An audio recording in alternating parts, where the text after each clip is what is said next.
à ceux qui obéissent au Seigneur. Les gens qui vont déclarer les gens qui vont déclarer l'église bien-aimée, aller dans l'état, avec je ne sais pas un comité. Pourtant, bibliquement, on ne dit pas comité, on dit assemblée des anciens. Bon, c'est normal qu'il s'appelle ça comité parce que ça n'a rien à voir avec l'église. Ok, avec un comité. Et ils viennent déclarer l'église comme étant une association non à but non lucratif. Et quoi d'autre? On demande au pasteur, comme nous avons vu au Rwanda, le président 7500 églises fermées. Moi, ça ne m'étonne pas, ça me fait ni chaud ni froid, et comment dire, ni froid. Vous savez pourquoi? L'État va fermer les églises que l'État avait autorisé d'ouvrir. Parce que l'église de Jésus-Christ, au moment où Jésus-Christ avait dit « Je bâtirai mon église », à ce moment-là, l'église n'avait pas pour chef suprême des hommes, mais Christ lui-même. C'est lui qui bâtit son église. Ce n'est pas un homme. Et si l'église devait être déclarée, c'est à Christ de le faire. Oh, j'entends des gens qui vont me dire, des ignorants, je vous appelle ignorant, vous pouvez dire que je suis arrogant comme vous voulez. Mais des gens ignorants qui viennent me dire que donner à César ce qui est à César. Donc vous me prenez pour un ignorant. C'est-à-dire l'apôtre Paul n'avait pas compris cette phrase, donner à César ce qui est à César. Les apôtres n'avaient pas compris cette phrase-là, qu'ils avaient entendu ça de leur propre oreille. Vous n'étiez pas là. Moi, j'étais pas là. Ils ont entendu Jésus-Christ qui a dit de leur propre, je ne dis pas Paul, mais les autres apôtres là, donner à César ce qui est à César. Donc ça dit, ils n'avaient pas compris. Quand on les décapitait, on les interdisait dans Acte 4 de ne plus prêcher en ce nom, de ne plus réunir, de ne plus se regrouper. Et il t'a dit, jugez en vous-même, d'obéir à l'homme plutôt qu'à Dieu. Il ne donnait pas à César ce qui était à César. Aujourd'hui, maintenant, vous avez compris ce texte, mais que, ou plutôt vous voulez faire partie du monde. Vous ne voulez pas être persécuté. Vous ne voulez pas qu'on vous attaque. Vous ne voulez pas qu'on vienne vous attaquer pour le nom de Jésus-Christ. C'est ça le problème. Vous voulez ressembler avec les gens du monde. Vous voulez fonctionner comme eux, parler comme eux, réunir comme eux, faire des programmes comme eux. D'ailleurs, c'est votre mode d'emploi.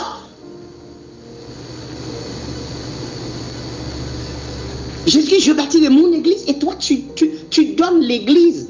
Tu fais, comment dire, tu as usurpé le titre de propriété de l'église.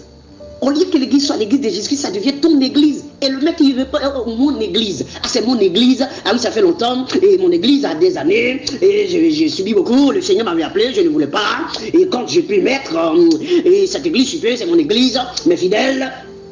Tous les pasteurs qui parlent comme ça sont des ignorants. Jamais les apôtres n'ont jamais utilisé un tel langage. D'ailleurs, vous n'avez pas le CT si vous n'êtes pas pasteur. Vous n'êtes pas enseignant, vous n'êtes rien du tout. Vous n'êtes un homme animal, vous n'êtes qu'un homme animal qui ne reçoit rien de l'Esprit de Dieu. Vous n'êtes pas spirituel, vous ne faites pas partie de l'église parce que l'église n'est pas physique, l'église est spirituelle. Vous n'êtes pas pasteur, vous n'êtes rien du tout. Donc vous êtes dehors. Et comment vous allez me dire que c'est bon d'église? Ah, le texte a dit Jésus-Christ est le chef. C'est son église, son épouse. Et toi, tu vas dans un bureau, je ne sais pas, un ministère des cultes avec des satanistes, des gens qui ne sont même pas convertis, pour leur demander autorisation pour que vous puissiez ouvrir une église. Est-ce que vous n'êtes pas un démon? Vous êtes un démon. Et après, ce sont ces gens qui vont se présenter devant vous, qui vont vous dire, ah, vous savez quoi, le Seigneur m'a menti, c'est faux. Le Seigneur ne vous a pas appelé. Le Seigneur a appelé les apôtres. Parce que les apôtres savaient que l'église était l'église de Jésus-Christ. Regardez ce monsieur-là. Et apparemment, il y a quelqu'un qui a quitté son épicerie évangélique, le faux pasteur qu'on appelle Daniel Vigne, c'est un faux pasteur français. Un faux pasteur français. Hein? Regardez ce qu'il a écrit. Je vais vous lire ça. Alors, communiqué dimanche 15 septembre 2024.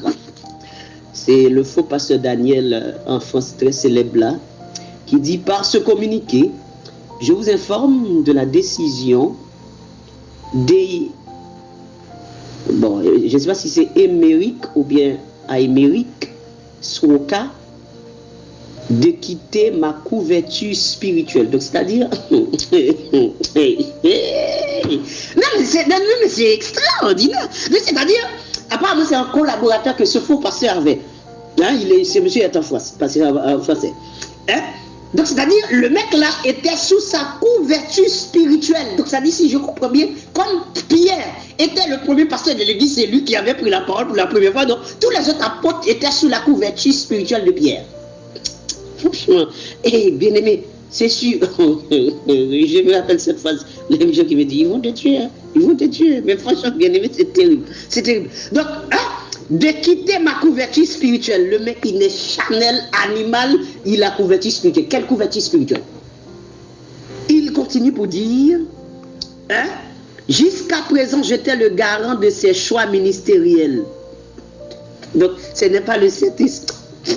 Ce n'est pas le Saint-Esprit, mais c'est lui, le monsieur là, le faux pasteur Daniel là, qui est le garant des choix ministériels ainsi que de sa doctrine. Mais c'est une blague, c'est sans rêve. Cependant, puisqu'il a décidé de se mettre sous la couverture d'un autre apôtre, bon, admettons c'était un autre apôtre. Hey, imaginez un chrétien de Corinthe, hein, a quitté Corinthe pour se rendre à Jérusalem. Il y a quoi? Regardez Phébé. Phébé a quitté dans